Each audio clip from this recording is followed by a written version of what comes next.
Thank you. As you know, my name is Choi, Vice President. I'm very much pleased and honored to chair this session.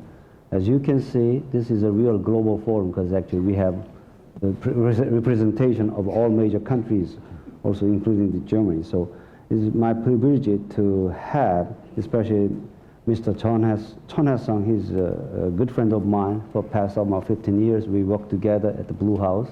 We endured the very demanding times over there.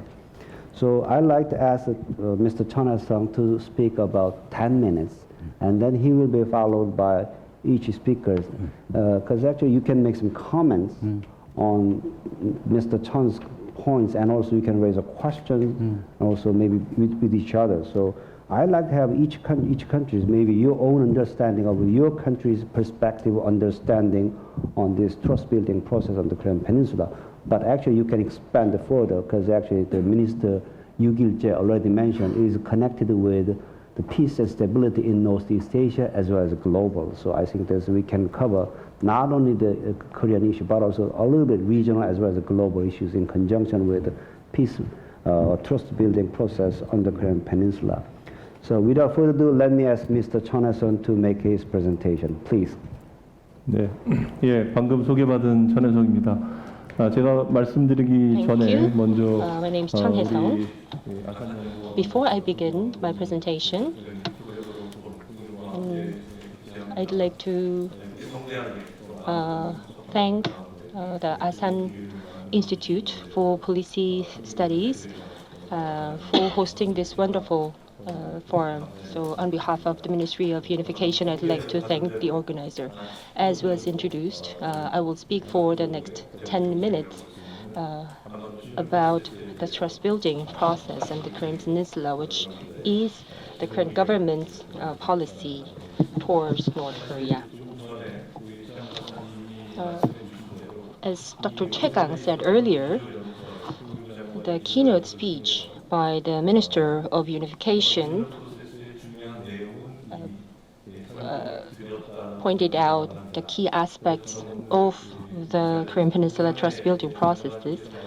So what I'd like to do, taking this opportunity, is to focus on some of the policy issues in more practical terms and the development so far. And looking ahead in 2014 and onwards, and I'd like to share with you our future direction. And I'd like to seek your opinions. As you know, Korea went through the division and the civil war, and the inter-Korean relationship experienced some progress, but also the history was experienced some confrontations and conflicts. So with the inauguration of this Park Geun-hye administration, it has been about a year, then we make a evaluation or assessment of our progress so far. In looking at the achievement for the past 10 months or so, then we'd like to make the best use of our achievement, because the North Korean policy, that symbolizes the domestic or internal conflict. So our aspiration and hope is to make our North Korean policy to be something that engages everyone, that pursues integration, meaning that the current inter-Korean situation,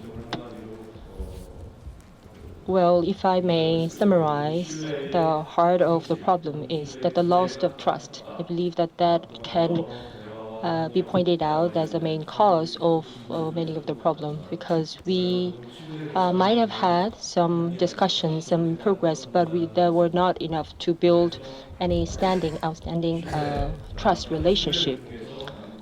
So through such trust, that we could improve the inter-Korean relationship, and through that we could resolve the tension and conflict in the Korean Peninsula, and therefore laying a strong foundation for peaceful unification. So that is our future direction. And with that said, for the past 10 months, as was mentioned by our minister, then we have pursued our North Korean policy. Looking back, starting from last December, North Korea conducted its third nuclear test, and they shut down on the Kaesong industrial complex. So there has been a numerous provocation and even the threat of war. So we were faced with numerous challenges and threats. So towards such provocation, then we were faced with unwavering response, and we were very firm in terms of our stance in response. And I believe that that is one of the important factors in the trust building process. But as you know, since May this year, in the Korean Peninsula and between the two Koreas, we have come to a different phase of relationship, different phase of dialogue, because the Kaesong industrial complex started to be reopened, and there's been the more open dialogue. So we have been rather flexible in managing the inter-Korea relationship, and it is not just the management of the relationship, it is more of problem solving or the resolution of the existing problems. So flexibility, flexible response, I believe that is another important axis or another important factor for the trust building process, meaning that we stand strong and firm against the provocation, but at the same time, we remain flexible towards any positive and welcoming development within the North Korean regime. So we are trying very hard to strike the fine balance, intricate balance between these two.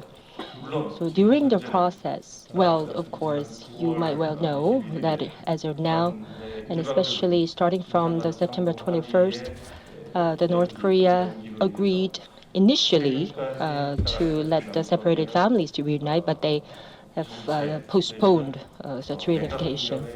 So starting from the September this year, the inter-Korea relationship came to another rounds of cold phase, and there was an outward criticism towards the national leaders and some of the more prominent political figures within South Korea.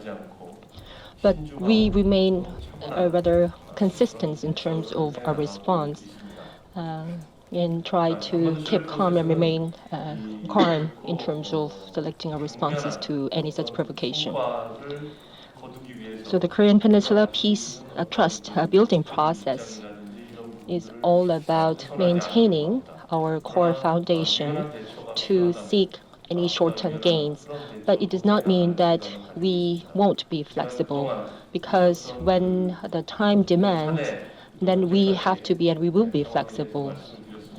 So I have shared with you some of the experiences that the ministry went through for the past months.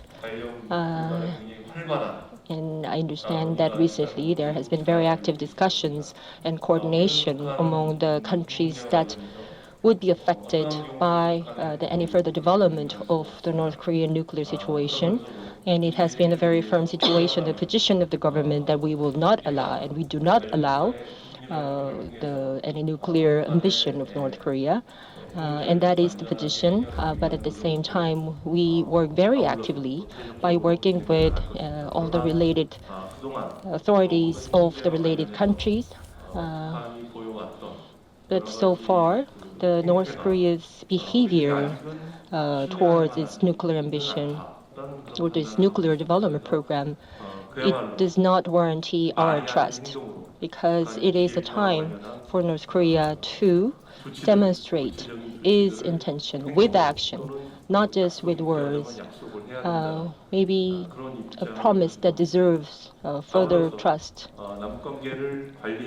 in terms of managing the inter-Korea relationship. It might require some humanitarian exchange or the private level exchange, and we will continue to promote that. As you might know, that with the Korea-Russia summit, there was an MOU signed on the Asan project, and the interest has been shown by some of the Korean companies. Of course, it is still at the MOU phase, So we will have to wait for some time before we know more of the details of how this MOU will be implemented in reality. But as was shown in this process, that the Korean government will continue to make efforts in providing all the necessary humanitarian efforts before the thawing of the inter-Korean relationship. So there are two aspects that the Korean government is considering. The first is that the trust building process will be maintained with consistency. Consistency is the key word. During the keynote speech provided by our minister, the consistency has been mentioned a number of times. Then we will be focused, and we believe that we will be faced with a number of provocations and challenges and threats, but with a strong support from our allies and the neighboring countries, then we will remain focused and unwavering in our position. And one of our policy directions that the current administration has is to lay a strong foundation for peaceful unification. So we will also exert all the related necessary efforts to lay a strong foundation for a future peaceful unification. And it has been mentioned or covered in the local media, citing survey on our Korean population on the necessity of reunification, and especially amongst the younger generation. The younger generation are not necessarily aware or in favor of reunification, and we are very much concerned about the situation. That means that we will have to strengthen our efforts to conduct the training and education on the issue of unification, and we want to maintain the strong zeal and efforts amongst the Korean people for a peaceful unification. So that will be a very important part of us laying the foundation for a peaceful unification. So in this regard, it is a great opportunity for me to listen to the expert opinions from the other country experts. So that concludes my short talk. Thank you. Before I ask my friend Shulong mention about it, I have two specific questions. At the last part of your presentation, you asked us 평화 통일 기반 구축, the consolidating the base for peaceful unification. Could you be more specific? What kinds of the base or conditions for peaceful unification you have in mind beyond the national consensus among the people? Second, actually, I was wondering about this. You already mentioned the Park Geun-hye administration is trying to improve or enhance inter-Korean relation on the cooperation and assistance or other things. So there's one problem with that. The previous administration imposed a sanction on North Korea on May 21st, 2010. Whether it's possible for Park Geun-hye administration to lift up the sanction to enhance or expand the cooperation between the two Koreas in those areas you mentioned. So that's a quite sensitive issue, because actually we have not got any apology or recognition that of Cheonwon-ham incident and also the Yeonpyeong-do. So Yeonpyeong-do came later, but Cheonwon-ham was the one. So I have been wondering that. One final question, you mentioned about the balance between the firm principled approach and also flexibility. In word is quite fascinating. Everybody will support that. In practice, it's quite difficult to make a balance between these two. So maybe we can go for a little more strong approach than the flexibility at this point of time. So I wonder, can you be more specific what kinds of balance you have in mind? Now, I'd like to ask my friend Chu Shulong for his Chinese perspective on the trust building process. Okay, thank you. First, I think President Park proposal or strategy of trust building on Korea Peninsula I think I touched on real fundamental issue of inter-Korea relation, or relations between any two people, or any two parts, or any two countries. This is root reason issues. So I see this is really hit the point, issue. And I know little about the inter-Korea relations. So perhaps what I can do is to review how the two sides across the Taiwan Strait in China building their trust. Because this is not a divided nation in Northeast Asia. Might be some are relevant to Korea trust building. And the two parts in China did not have trust for 6 decades, 60 years, since 1949 when they were divided, when PRC, People's Republic of China, was founded, and the Kuomintang government withdrew to Taiwan Island. And during the 40 years, from 1949 to 1988, when Jiang Jingguo died, both sides want to reunification. Both sides committed to national reunification, but they were enemy to each other.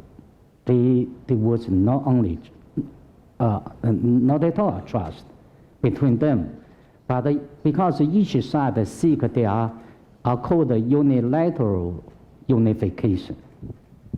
That unification by one side win, and the other side is lost.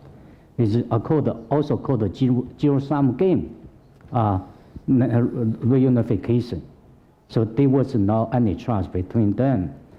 And after Chiang Kai-shek and Jiang Jingguo died, and the Li Denghui took place, Chen Shui-bian took place. So over the 20 years since 1988 to 2008, and Taiwan virtually pursuing independent movement.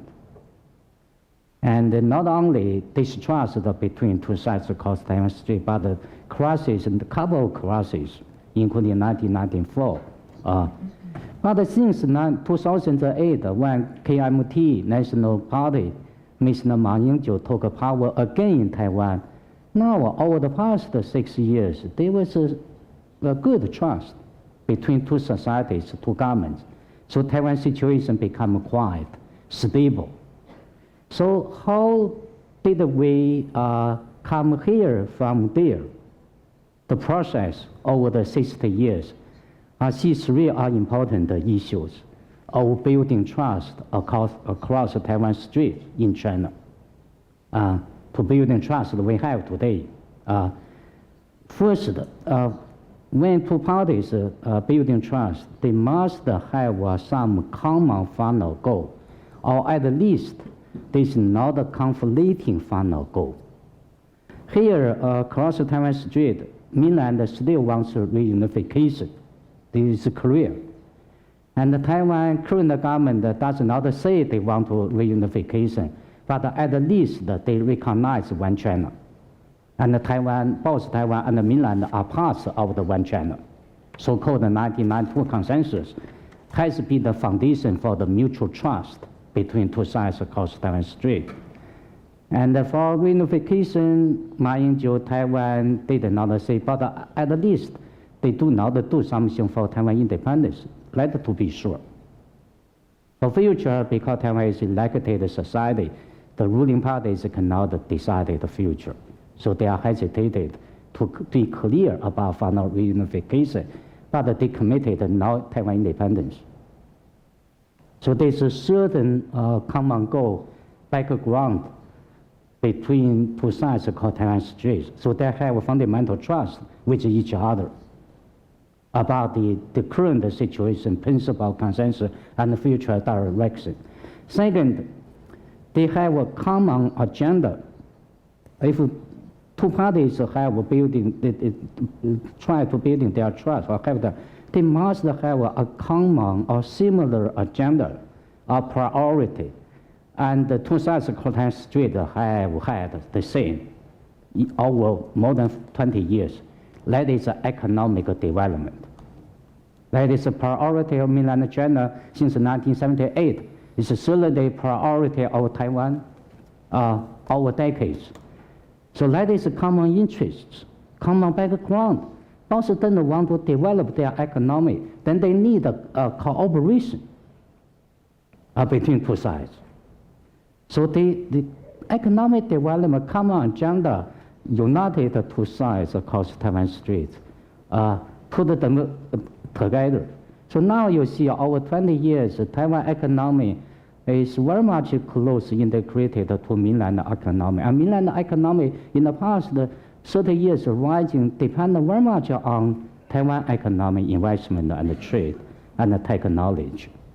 So in Northeast Asia, there are two economies that integrated with mainland economy very much. Almost 1/4, 25%. Right? One is South Korea, the other is Taiwan. And more than 1/4 economic activity tied with mainland economy. So there's already a common economic interest ground agenda for two sides to trust each other. Third, building trust through a mass intensive social economic context. Tourist visits, marriage, students exchange, culture exchange. Over the past 20 years, you see the intensive two-way travel from each year now. There are about 4 million trips across the Taiwan Strait.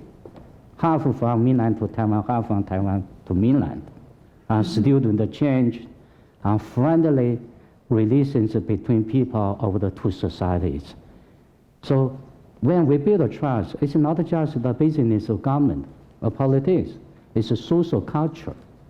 Here, I'm so pity to see that there's not such a thing between two Koreans, that people to people friendly. Over years, even we were hostile with each other in politics. And we Chinese met together, no matter it's in Japan or in Hong Kong or in US, we immediately feel friendly, make a joke with each other. But such a phenomenon are never seen between North Korean students and South Korean students in China or in US. Sure. Never see them are together. They were together, or talking with each other, or have dinner with each other, or sing karaoke with each other.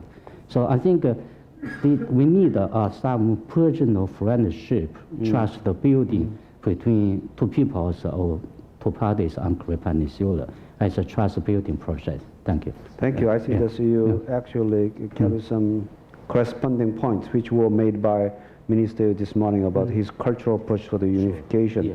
But what actually interests me is about the status quo, like the peaceful coexistence comes first, then the unification. But actually, Minister, you did not say anything about the peaceful coexistence for time, about the unification. So how North Korea perceives the South Korea desire to have a unification is going to be quite critical one. On that, I think maybe we can ask Mr. Chun to respond on that question. About the common agenda thing, of course, the Minister, you already mentioned the things we want to do it. But whether there's a real, we have no idea what North Korea really wants from the outside the world. Do they want economic cooperation with outside the world, or what kinds of system? The other point is that, for example, that the relation over the years between Taiwan and the mainland China was that there's a political leadership change, which is also accompanied by this policy change. Whether it's possible to see that kinds of things within the context of Korean Peninsula. That's a point I can think that's related to Mr. Chun. Now I'd like to invite Professor David Kang for U.S. position, or David Kang's position on this.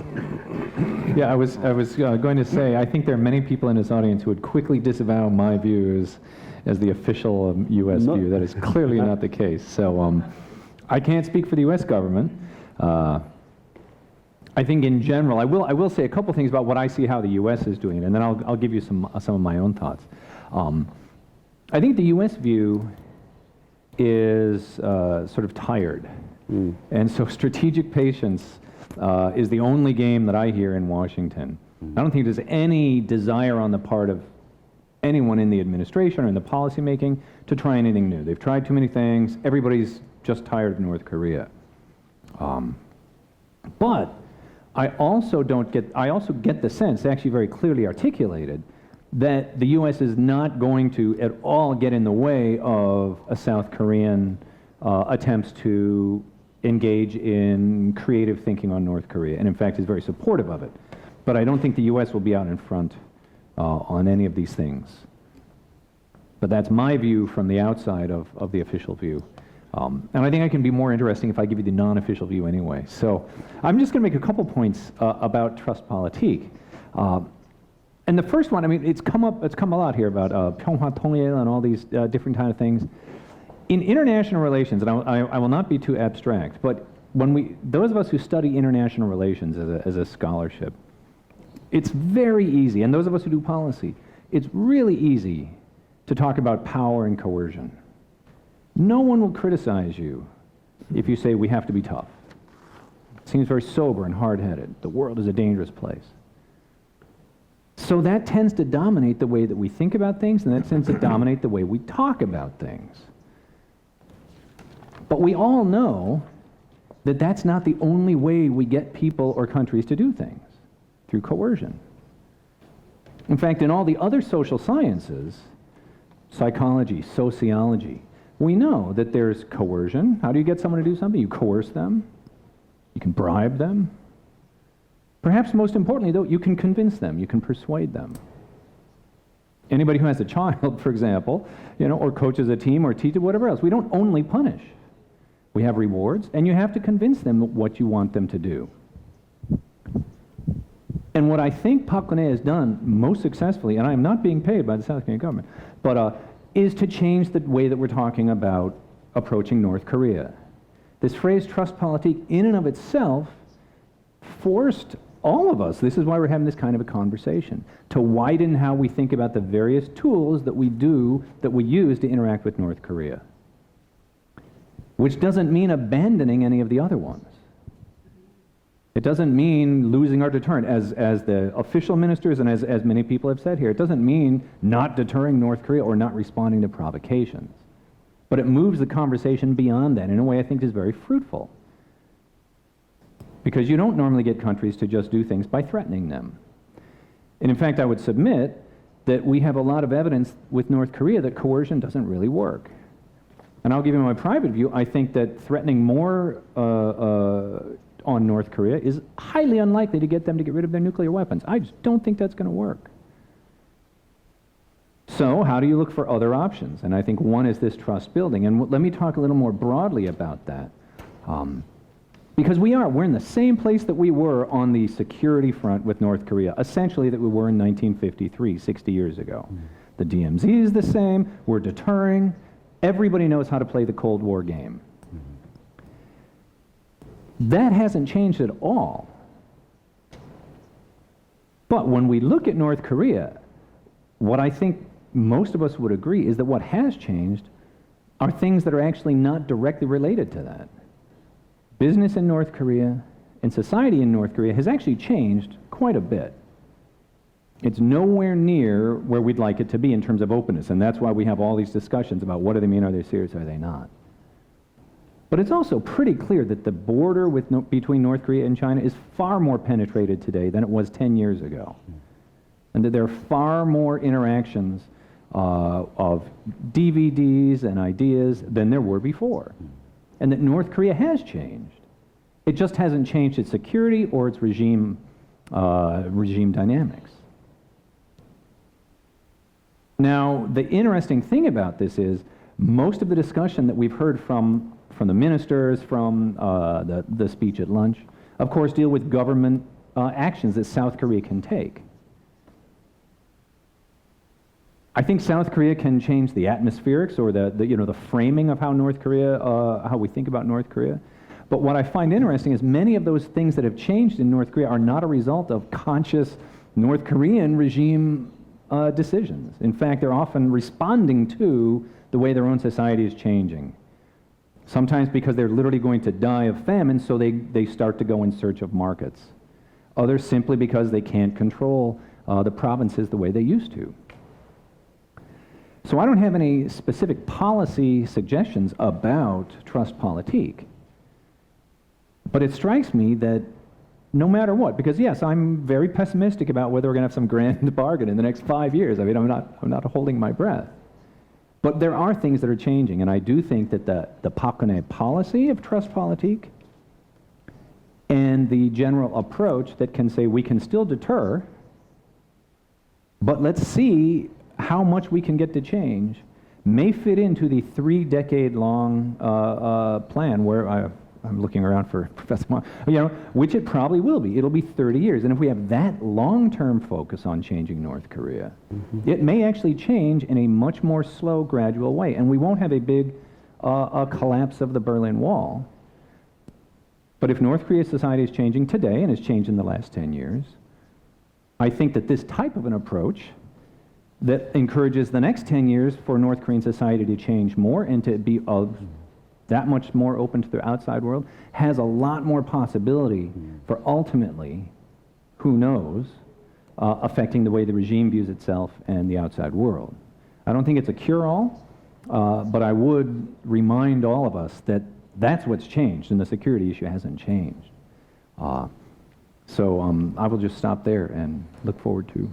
So you are looking for the rather long-term approach in dealing with North Korea. So does that include the regime transformation? That's the first question I'd like to ask you. I can answer, but I will. Okay. I'll put it off. And then the other aspect, like now that we are talking about this trilateral cooperation between Korea, U.S., and China in dealing with North Korean problem, do you see the bright perspective for that? That's first. And what your own take on the Chinese policy toward North Korea? For example, when we had the Sunderland summit between President Obama and President Xi Jinping, everyone said, oh, China is on the same page with us. Whether that's the case as of today, or do you see any change over the past couple of months? So that's the second question. So it seems to me that there is a growing dimension of a U.S.-China factor in discussing or in dealing with North Korea challenges. So that's the. Now, I'd like to invite Dr. Mikheev for your Thank you. Thank you, Mr. Chairman. First, let me make 2 short comments on what my Chinese and American colleagues said. First, I do not see similarities between China-Taiwan relations today and South-North Korea relations in regard to trust. Why? Because when China became market and open reforms, it made a basis for trust. So now North Korea has no market and open reforms. So North Korea-South Korean relations now seems to me similar to China-Taiwan relations, but not nowadays, but before China started the reforms. And second comment, what are differences between Cold War times and now in multilateral relations on the Korean Peninsula? At that time, Russia and China had security treaties with North Korea, so they were on North Korean side. South Korea, together with Japan and United States, was on the other side. Now the situation changed. First, Russia changed. It's market democracy, okay, with our problems. China changed. It's on the way to market democracy in with its own speed. Russia doesn't have security treaty with North Korea. China, as I understand, will not defend North Korea according to China, North Korean security treaty if North Korea starts the war. So, and finally, Russia, China, and the United States as responsible nuclear powers are absolutely against North Korean nuclear program. So the situation changed greatly. Now, on the trust building, Russian position is very simple. Build trust if you can. My position, if I talk about my position, I think it's interesting to try to answer a few questions. How North Korean leaders perceive trust in regard to South Korea? Is it possible to have trust with the current North Korean regime? What trust means for North Korean people? So North Korean leaders perceive South Korea in 2 dimensions. First, hostile enemy. National security law enforce, US-South Korean alliance enforce, no security alliance between North Korea and Russia. So enemy, no trust. Second dimension, South Korea is a source of money and economic aid. The less our relations with China, the more demand for economic aid. But it's not trust, it's a deal. Promise to be good in exchange for aid. There is no trust, second point, next point, there is no trust inside North Korean political elite. Politicians are afraid of Kim Jong-un's tough anger. We know many examples of it. And politicians in North Korea under Kim Jong-un fight each other for more strong positions in Kim Jong-un's regime. No trust inside, no trust towards outside. As well, Kim Il-sung, after coup attempt in 1958, the Soviet Union backed it. Kim Jong-il, after domestic political struggle with his aunts and uncles in 1970s, do not trust anybody, neither Russia nor China, sure not to US or South Korea. Kim Jong-un follows this strategic, good student. So, no trust. One thing more. Is it possible to trust to North Korea? Nuke development, negotiations practice, promise, get money, do nothing. They want to sell their nuclear weapons program. Now it's more difficult because of change of American and South Korean approach, but they want to sell it many, many times, but never sell forever. So on the level of the regime, on the top level, I think the trust policy is impossible. However, North Korean people, including those low and middle level bureaucrats, security, scholars, traders, etc., who have access to information about South Korea can trust. They can trust to South Korean goods, DVD, films, to South Korean living standards. Similar how East Germans trusted to West German style of life. They didn't want unification, they wanted to live in West Germany. How people in the former Soviet Union trusted the US style of life. That was one of the bases of the collapse of the Soviet system. So, despite of that, trust is impossible, trust policy is possible. In my view, firstly, it could be aimed at small steps, small projects, people-to-people contacts, if possible, etc. Secondly, it could be a cover for engagement policy aimed at engaging as more as possible North Koreans into contacts with South Koreans. So to give North Koreans more information about South Korean style of life and business style. North Koreans can trust to it. And the final goal, it can be aimed at change of minds in North Korea, dissolution of ideological and political system, and finally, peaceful regime change in the direction of market and openness.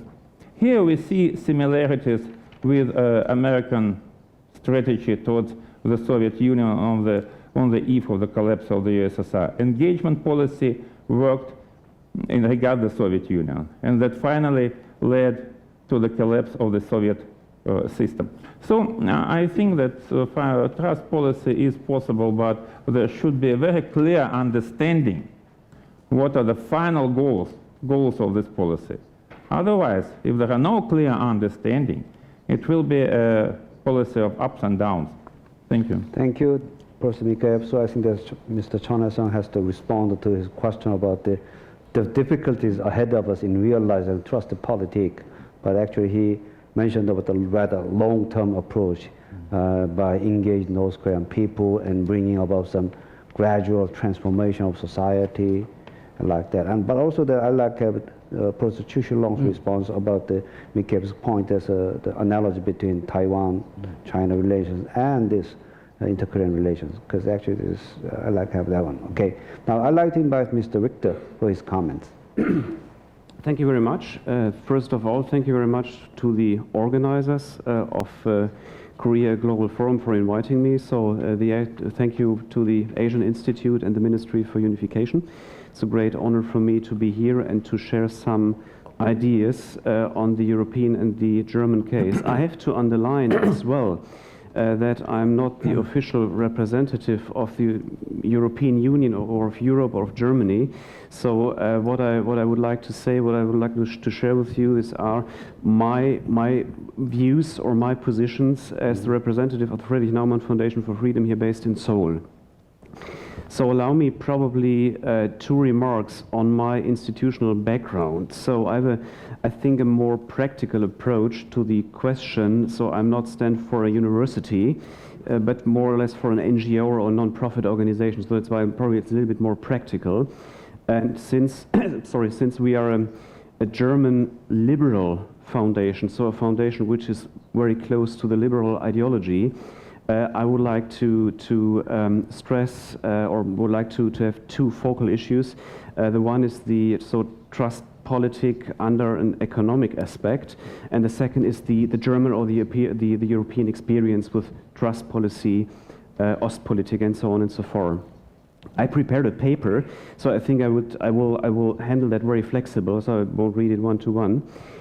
Probably first of all, when it comes to the trust policy here in South Korea, one of the key elements of President Park Geun-hye's trust policy is, as far as I see it, that North Korea has to respect international standards and norms, otherwise it's had to pay a penalty for broken promises. During this year's closure of the Kaesong Industrial Park, South Korea pursues a policy of credible deterrence against breaches of agreement, while leaving open the possibility for constructive cooperation. In the Kaesong case, this tragedy seemed, in my position or my opinion, seemed to be successful. After 4 months, everyone knows that after 4 months of shutdown, Pyongyang eventually agreed to the reopening of the joint industrial zone. But again, we saw that politics on the Korean peninsula often go 1 step forward and 1 or sometimes, unfortunately, 2 steps back. So, to recall that, North Korea has cancelled the stipulated family reunions, whereas Seoul has postponed an event to attract foreign investors to Kaesong. So, trust policy, we have to have that in mind. Trustpolitique may work, but it takes time to build trust, and setbacks often are inevitable. What is Seoul's intention? As far as I can see, that South Korea aims to create a political environment that induces a change of North Korea. Additionally, the country seems to press North Korea so that it has no other choice but to change. But a less hostile and more cooperative relationship cannot be forced upon North Korea. North Korea can be encouraged but not coerced to make the right decisions. Trustpolitik will only work if North Korea also want to improve relations with the South. It was a short discussion in the morning after the keynote speech of the ministry. There came up the question, okay, we talked on unification, but what about North Korea? Do they want unification or reunification? However, North Korea, in all likelihood, does want improved relations for its own strategic reasons. Pyongyang needs to improve the economic situation. That's something Kim Jong-un has stressed several times.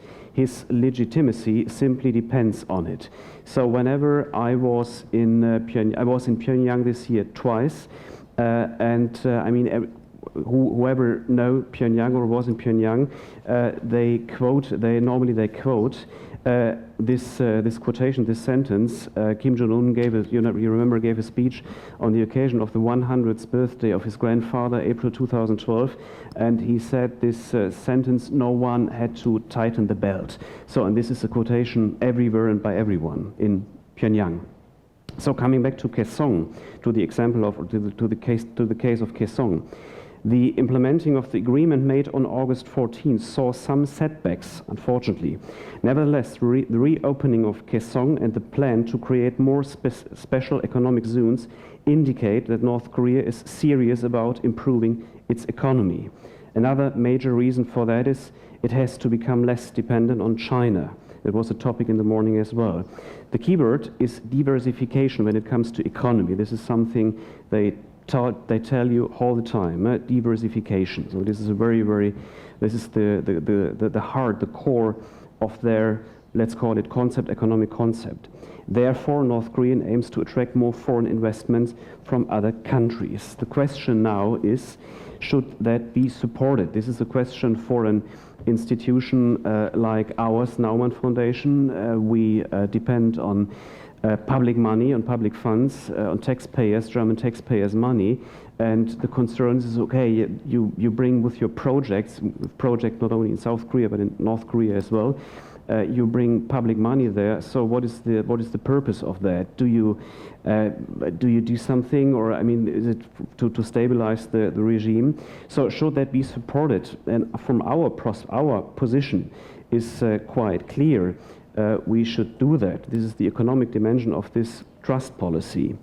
Let's have a look to the German case. So back to the 17th, the history of German division has shown that economic cooperation can slowly build up trust and change attitudes. Of course, international investors will be far more reluctant to invest in North Korea than they have been to invest in Eastern Europe. What we as the Naumann Foundation did in August, when I was in Pyongyang last visit to Pyongyang, we brought an expert from Eastern Germany, so from the former GDR, from the state of Saxony. So you know, 16 states in Germany. From the state of Saxony, which is a so-called new state in Eastern Germany with Dresden and Leipzig, very famous cities. And this state is doing a quite good job when it comes to economic and education, by the way. So we brought this expert for fostering the regional economy to Pyongyang. He gave lectures there to representatives of ministries, of several ministries, because we offer them, we ask them, are you interested in having someone who knows how to transform a formerly socialistic planning economy into a free market system, and they accepted. So we were with that expert from Dresden in Saxony in Pyongyang. So come back to the question, we as a foundation, or we in general, definitively have to be aware that economic cooperation will only have a sustaining political impact if it is provided reliable on a long-term basis and not utilized for short-term gains, such as business profits or political concessions. Let me come back once again to the German case. In Germany, economic cooperation was part of a bigger concept. I already mentioned that. Ostpolitik goes back to the 60s, 70s. Ostpolitik, which was aimed to reconciling West Germany with Russia, or then Soviet Union, Poland, Czechoslovakia, and the former GDR, Eastern Germany. It rendered the separation of our country more bearable, but the long-distance goal remained unification. Only after East and West Germany had mutually recognized sovereign equality and legal legitimacy, in 1972, the bilateral relations improved and cooperation on practical matters began in earnest. Only then could mutual trust and dependency be built up. So furthermore, I think this is well known, the central role Western Germany played in the regional economic integration of Europe in the Conference of Cooperation and Development in Europe, so Helsinki Agreement, and in the security architecture of NATO, made unification acceptable to its neighbor. Probably one remark, I mean, this is different compared to the situation here in Eastern Asia. Germany was or is responsible for the Second World War. So Germany was divided, like Korea is divided, but Germany was not a victim from a historical point of view. So, and this is a different situation, and a lot of German intellectuals, they thought, okay, the separation was the penalty for the one last minute, was the result of the Second World War. So let me come to an end. Although the international politic framework is markedly different in East Asia, South Korea can profit, from my point of view, from investing in international trust building too. Responsible Korea, actively promoting regional cooperation and integration, will acquire political goodwill abroad and support for reunification in the future. That's why the fact that the Park administration seeks to build a higher level of cooperation on and around the Korean Peninsula through trust politics makes sense. Issues like the environment and disaster relief required cooperation across all countries, including North Korea. Talks about these things can help for foster trust. My institution, the Naumann Foundation, I already said it, aims to help building trust through capacity building and knowledge sharing with North Korea on various issues. And last remark, we are willing to share, we as a Naumann Foundation, the experience with trust building Germany gained during the Cold War and support peace and stability on the Korean Peninsula. We sincerely hoped that trust policy will contribute to eventually achieve a peacefully united Korea in a stable and prosperous East Asia. Thank you very much. Thank you, Mr. Richter. Actually, there's a point you raised on this second part about this regional context of the relation among the countries in and around the Korean Peninsula requires special attention. So on that respect, I'd like to have some response from Professor Kang about the U.S. position in improving the relation with North Korea, and also the Ambassador Togo's comments. Maybe I'm sure that you will be responding to the points he raised. But actually, Mr. Chun, I'd like to ask what is your take on your understanding the relations between trust building process and Northeast Asia Peace and Cooperation Initiative? It seems to me that those are relatively independent from each other, because actually we are talking about totally different topics in one aspect and another. So I'd like to have your response on the interconnectedness, or maybe this Dr. Richter's recommendation. You have to think about greater regional context, which will promote inter-Korean the context and enhance the inter-Korean cooperation in the coming years. Now, last but not least, I'd like to have Ambassador Togo points on this trust politic. Thank you very much. I first of all would like to thank the organization to have invited me and to have made this excellent presentation. I assume that most of you is aware about the website of Asan. A few days ago, Sheila Smith wrote an article entitled North Korea in Japan's Strategic Thinking. North Korea in Japan's Strategic Thinking. This is such well-written article that I can almost end my presentation here. And secondly, today, to my amazement, I see Deputy Minister for Foreign Affairs of Japan, Mr. Sugiyama, who is sitting over there, with whom I have worked very closely in my foreign ministry days, and who is actually responsible for running Japanese foreign policy in East Asia. What I'm going to say is exclusively my own personal view, which I think will differ from what Sugiyama-san will say. Sugiyama-san doesn't need to comment on my point. But toward the end of my presentation, I have two questions to Sugiyama-san. And I hope that the chairman will allow him to respond. Now, about Japan's policy towards North Korea. As I said, my view greatly overlaps with Sheila's view, but I would like to summarize it in 3 points. First, in 2002, Prime Minister Koizumi visited North Korea with an unusual strategic thinking and succeeded in achieving a kind of breakthrough. But ironically, he succeeded in revealing some truth of abduction issue and revealed and free some of the abductees then.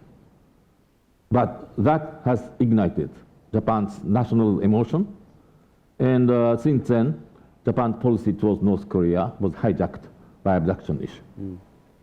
And the only success we had since then was to liberate families of the 5 abductees, but no further concrete result anymore. And second, how it was reflected in 6-party talks.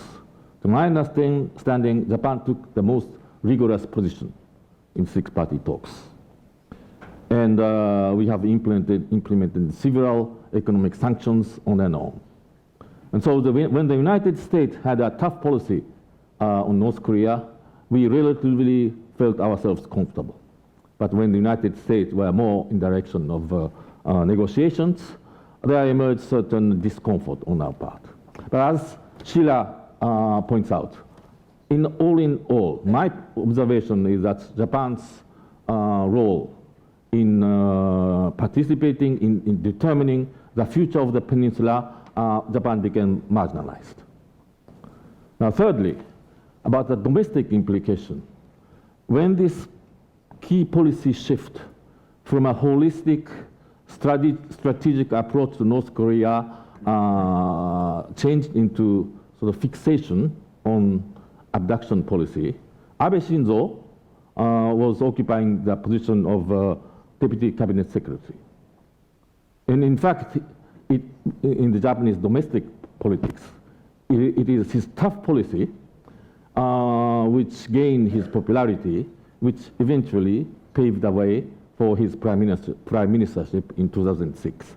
So when Abe came back at the end of last year, the general anticipation was that North Korea policy will be the least flexible that we can expect from Abe, given this domestic situation. So in that context, the fact that Mr. Iijima was the closest aide to former Prime Minister Koizumi, and now an advisor to Abe, visited North Korea in May and seemingly tried to take some flexible approach, that was a bit surprising. But judging from all the reports which came out afterwards, that visit did not seem to have bear any fruit. And clearly, to my perception, there is nothing which tells us that Abe is prepared to go beyond strategic approach than his efforts to try to resolve the abduction issue. Now, all these points, I think, are well shared by most of the participants. And so I have not added much. But if we see the North Korean issue through the prism of South Korea or South Korea-Japan relations, I have a lot to say. And this connotates to what, where has gone John? John mentioned this morning about the greater strategic implication of Japan's policy in Northeast Asia. And so let me run down very, very quickly.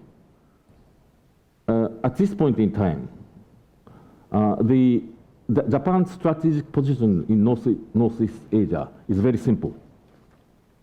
We have one issue which is creating, in my wording, some existential threat, and that comes from China.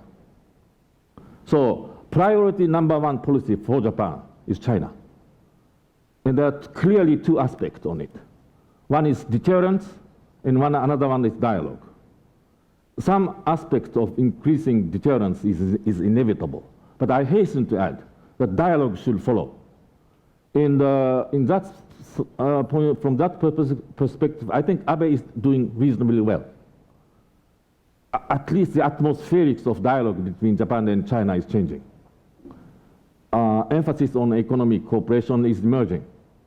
We have not still reached to the point of overcoming present-day difficulty, but I think Abe is doing reasonably well. And the second bunch of policies for Japan is to create good, trustworthy relations with all neighboring countries, That is not the same as encircling China, not at all. But the point is that with the view of this challenge, it is natural that we seek for stronger relations with neighboring countries. And who are our neighboring countries? First, United States. And despite several difficult issues, I think, and despite some irritation caused by sort of Abe's revisionism, I think on the whole, our relations with the United States is sound. And secondly, there's Russia. And for those who have dealt with Russia many years, who earned certain breakthrough on the relationship, the The outcome might be a little desired, but I'm sure Sugiyama-san and others are doing its best to find some kind of breakthrough, particularly starting from April this year. And then there's ASEAN, and Abe just finished his last visit to the 10th ASEAN countries, which is a commendable effort, and this follows Mongolia, India, Australia, and so forth. But where is Korea? Where is Korea? In my counting, Korea should come next to the United States. But the relations with Korea at this point is that the atmospherics is so bad, so bad. And from Japan's perspective, at least from my perspective, it is somewhat puzzling. Japan came a long way in the 68 years after the war. After the end of the war, Japan went through a long process of recognizing Korean Han curse, and Japan accepted, in my view, as a basis of the post-war reconstruction of the relationship. Then, particularly in the last 10 years or so, we came to realize, or we came to be fascinated by the strength of democracy of Korea, and we began to admire the economic strength, and lastly the Korean cultural wave. So at the time when Japan was realizing the greatness of Korea, something is not going on well. In my view, there are 4 issues: relations between the top leaders, comfort woman, Takeshima Senkaku, and the issue of the Korean judicial decision on forced labor, which is creating some vicious cycle. And what we need is to cut off this cycle, cut off these 4 factors and improve one by one, so that we are going to create a positive cycle. Now, I hope that we can do this. But enough for Japan-South Korean relations. I want to conclude with Japan's relations with North Korea. And so here comes my question to Sugiyama-san. Is there not a way to use Japan-North Korean relations, or to do something more positive on Japan-North Korea relations with a view to strengthen Japan-South Korea relations? Cannot the Japanese government see with greater interest and in a more positive light President Park's trust-building process on the Korean Peninsula? Its key element is sustainable peace on the Korean Peninsula. Cannot Japan give greater approval to a multifaceted approach for dialogue and acknowledge the Korea-China-US dialogue, which has some historical justification, since these were the participants in the armistice in the Korean War together with North Korea?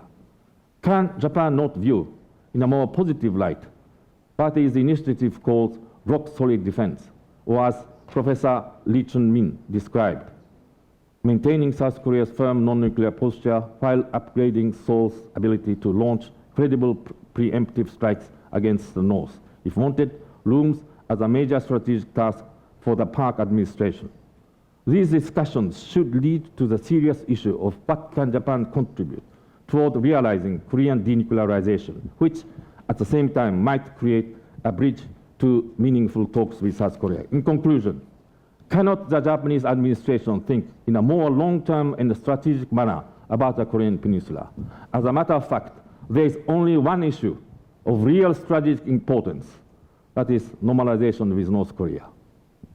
Is it in Japan's interest to do it vis-à-vis North Korea before the unification, or deal with the united Korea in resolving all pre-war related issues which have remained unresolved in North Korean days? In tackling this strategic agenda, it goes without saying that Japan's policy should be closely coordinated with South Korea and the United States. Precisely, the coordination with South Korea on Japan's reconceptualization of its relations with North Korea might create another important bridge between Japan and South Korea. Sorry to speak long. Thank you. That's exactly the point I was going to raise. What is your position on trilateral cooperation in dealing with North Korea?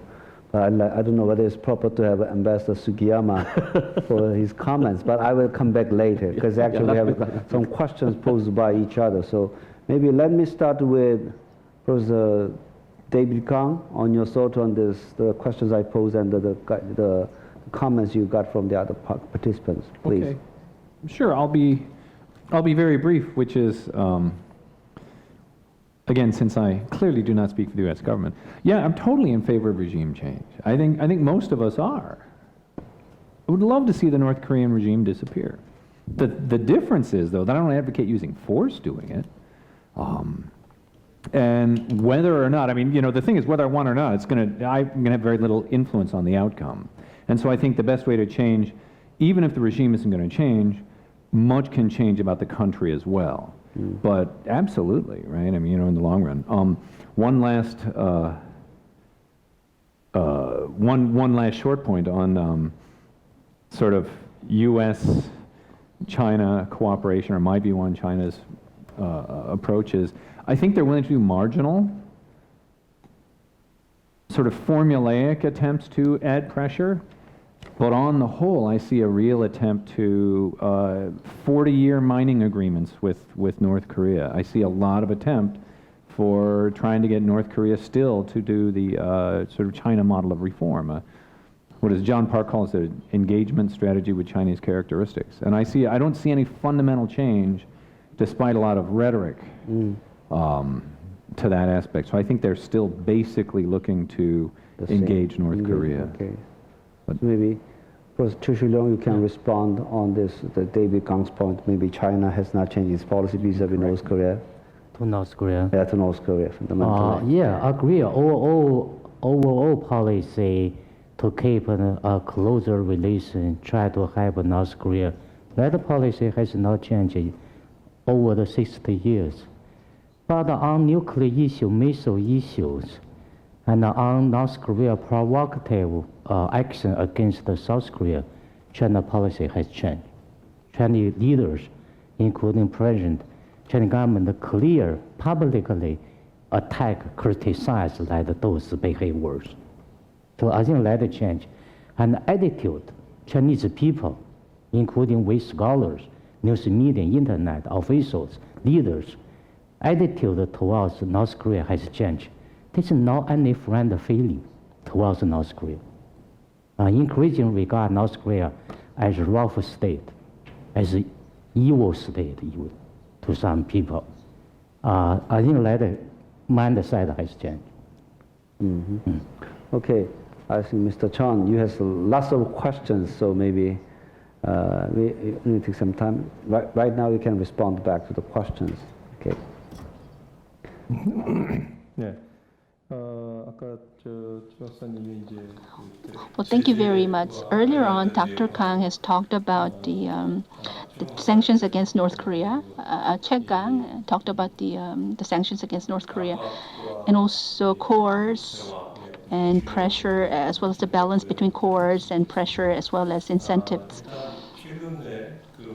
First of all, regarding the sanctions against North Korea, there were a lot of speculations, but what I can tell you at the moment regarding the May 24th measures, as well as other sanctions against North Korea, well, we are not reviewing the possibilities of lifting those sanctions at the moment. But on need basis, for example, including the Asan project MOU, as long as certain projects are in favor of our country's benefits, that I believe is a very special occasion or special case, considering the development of the relationship between Korea and Russia. And so at the moment, we are not in a position to review the possibilities of lifting sanctions against North Korea. We're not seeing major changes that would necessitate those changes. But that said, that's our basic stand. But that said, our doors for dialogues are open, and when more flexible approaches would become more necessary, then we will take measures accordingly. As was mentioned earlier on, striking a balance between different elements, I believe, is one of the critical tasks that are ahead of us.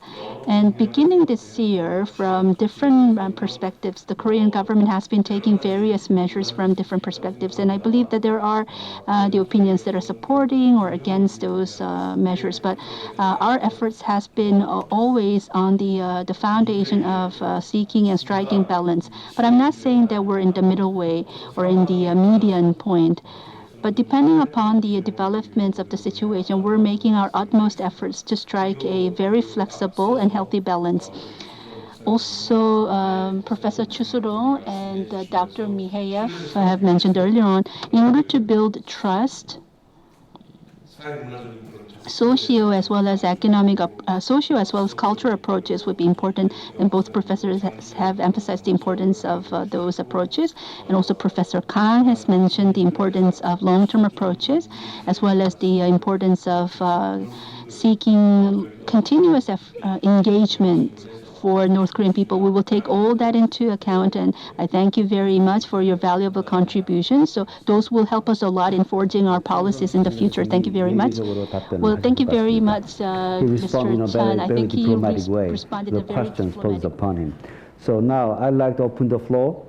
So if there are any questions, please identify yourself and very brief in your question or comments. So Ambassador, would you like to respond back to the question posed by your senior? Okay, please. Yeah, my name is Sugiyama. I'm Deputy Minister for Foreign Affairs, but I'm here not as Deputy Minister for Foreign Affairs, but simply I have been involved in this great KGF for over the past 4 years or something. I have been a kind of an original member of this great forum. Though this is my second time, because last couple of years when I was the Director General for Asia and Pacific region, I was really a responsible officer in terms of Sino-Japan or Korea-Japan or DPRK Japan. And maybe some of you might remember that I represented my government when we were able to resume government-to-government talks with DPRK with my opposite number from Pyongyang in Ulaanbaatar about a year ago or so, which we hoped was going on, but due to missile launch and followed by the nuclear detonation, that was not stopped, but that was postponed, and it is still postponed.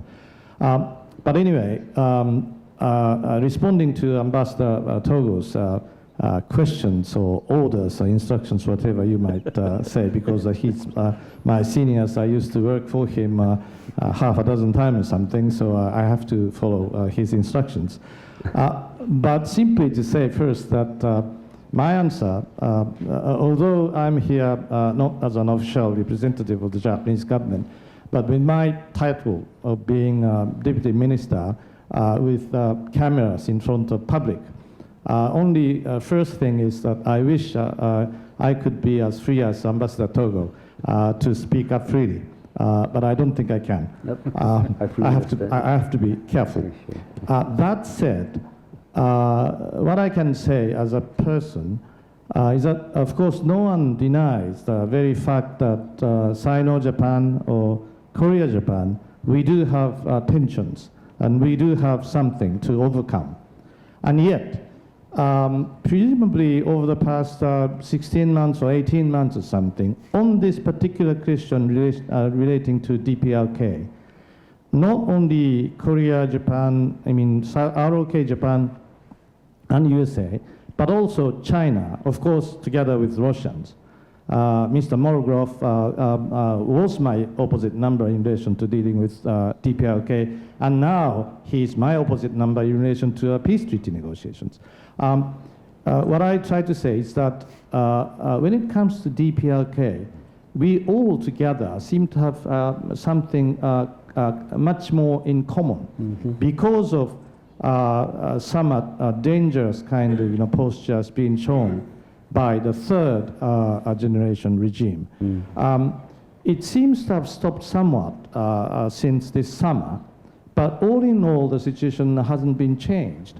Mind you, as Chairperson pointed out, that Cheonan incident or Yeonpyeongdo incident haven't been solved, although United Nations Security Council did issue some presidential statement on one of the two.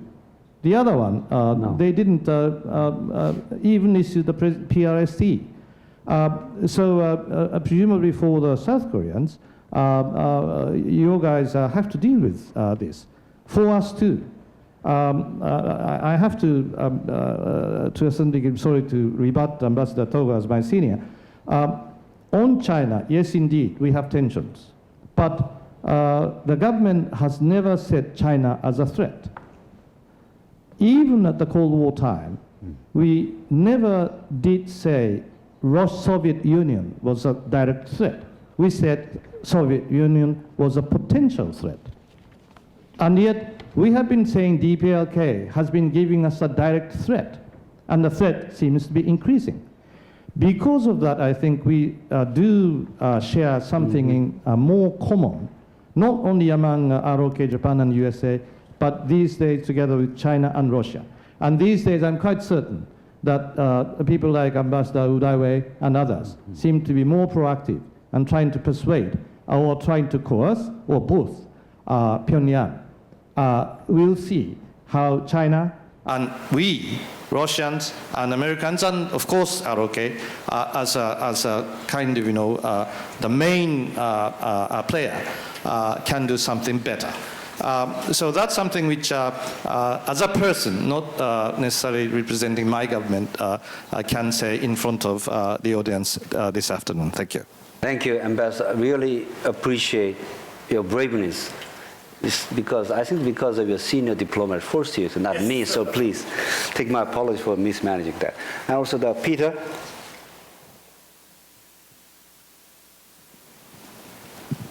Peter Beck from the Asia Foundation. Ambassador Togo, it's great to see you here in Seoul. I have a couple of questions for you.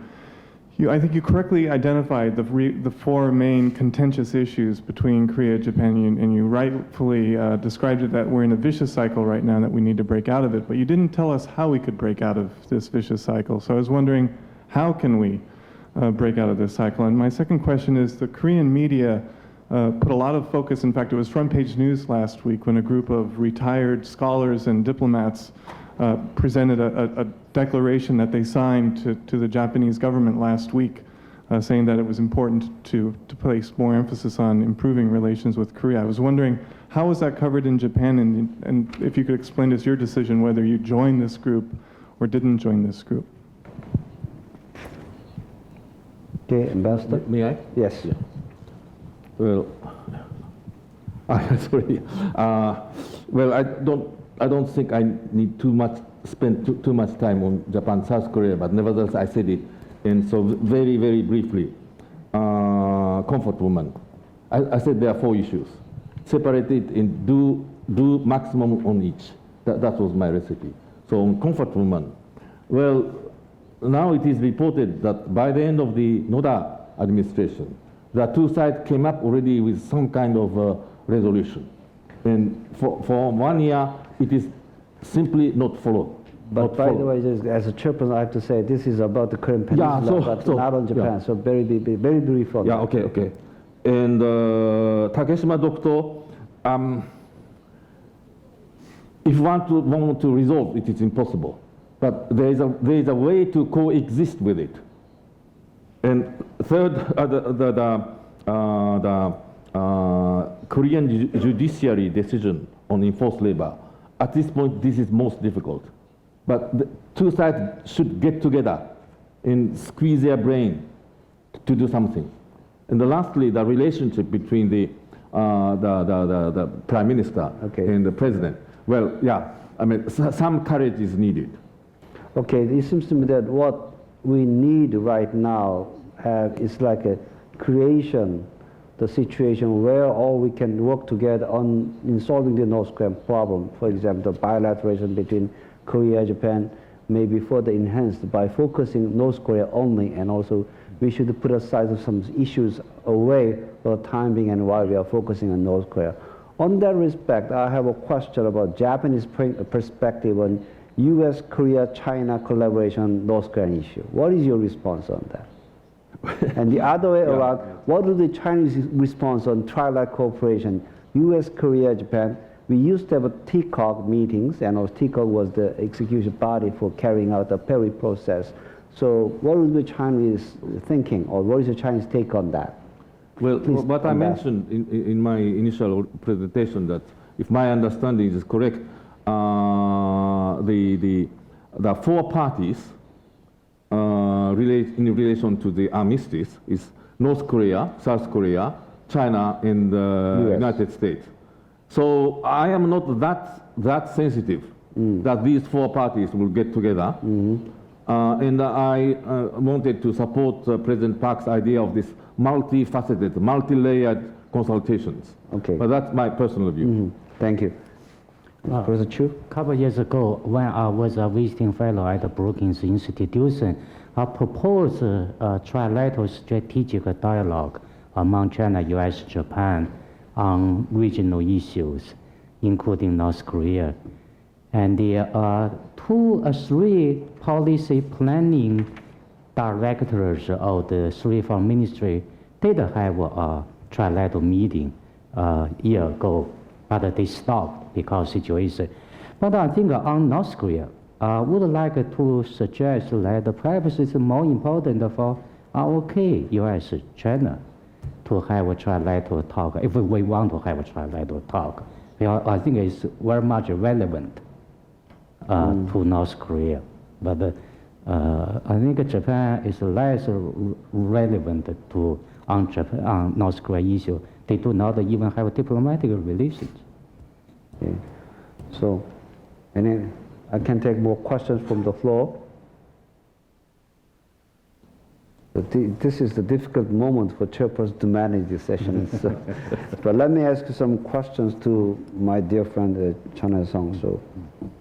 So actually, President Park Geun-hye's policy on North Korea has been the highest, the appreciated, the policy. Public support for that is quite high. So because actually in principle the approach is a bit the one. So on the other end, in the political circle, there are some debates, emerging debates. So what would be your idea in consolidating or strengthening the domestic consensus? Because actually, for example, in providing the vision for Korea and also providing for vision the other neighboring countries, can you be a little bit specific on the what is this? What is the small unification? When you mean the small unification? Well, thank you very much. That was a very important as well as a very pertinent question. Regarding the implementation of North Korean policies as well as reunification policies, our trust building together with North Korea was the focus of my talk today. One of the important elements of the trust building process would be that even prior to the trust building with North Korea, it's very critical that we earn trust from the Korean people and the public. I think that's a very critical point for the successful implementation of the policies. And so on that front, as Dr. Choi has mentioned earlier on, the implementation of the Park Geun-hye's North Korean policies has been receiving good support and solid support from the Korean public as far as I understand. But at the same time, the threats and provocation of North Korea have been meeting the very stern responses, and we have been also taking very flexible approaches as well. I think that kind of consoled and created a comfortable sentiment about the government policies towards North Korea amongst the Korean population. And recently, continuously, the efforts are being made, and there is a voice that is requesting more continuous efforts towards the government to create a closer relationship with North Korea. And also Minister Liu in the talk in the morning has mentioned that we will start to see some results from next year as well. So more visible results are being requested at the moment by some. So we're taking all those into consideration, and we're now reviewing various approaches to see more visible results in the coming years. Another level is to build confidence and deepen collaboration with the international community. I believe trust building with North Korea would be also contingent upon the trust building with the international community. However, unfortunately, we do not have, so to speak, trust between inter-Korean relation or between North and South Korea, although we're continuously making efforts. We still have a long way to go before we're able to establish good trust. Whether it would be North Korean nuclear issue or issues around other fronts, I believe that trust building can be facilitated further if we also deepen our trust and collaboration with the international community. For example, normalization of the Kaesong industrial complex would be also dealt with from an international perspective as well. And North Korean nuclear issue is also being discussed with our close cooperation with our allies and adjacent countries. And also economic cooperation between North and South needs to be addressed and conducted in a more international framework. These are some of the top-of-mind ideas that in the current government at the moment. So, in other words, international cooperation will be a good driving force to induce changes in North Korea and deepen the cooperation with North Korea. Now, Mr. Chairman, okay. May I ask a follow-up question? Okay, sure. Yes. Very short question. What makes you have trust that North Korea will not close the Kaesong industrial complex next time? Okay, while he's thinking, I like to have a Scott's final question.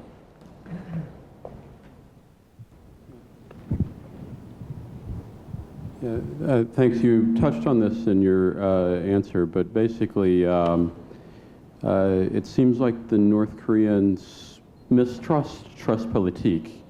And I want to know if you think it's because they don't understand it well enough, or is there some other obstacle internal to North Korea that is preventing them from being comfortable with this concept?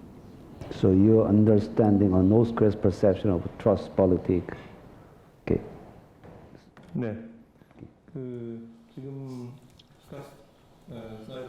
Okay, Dr. Snyder mentioned earlier that our trust building process, our North Korean policy, is yet to receive the full frontal trust from North Korea. Yes, I do agree with that. I am not very optimistic that we will get that anytime soon.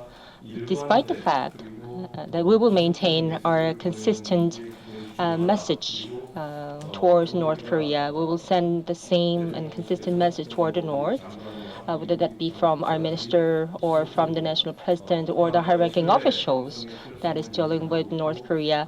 We have been very consistent in sending the message that we want to build a trust relationship, whether that be through humanitarian assistance and aid and the normalization of the Kaesong industrial complex.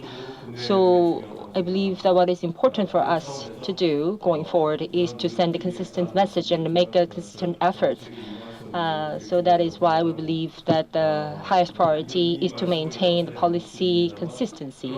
And I am saying this over and over again, that this efforts will be appreciated by North Korea, and we would love that to be reciprocated with the right decision from the North Korea.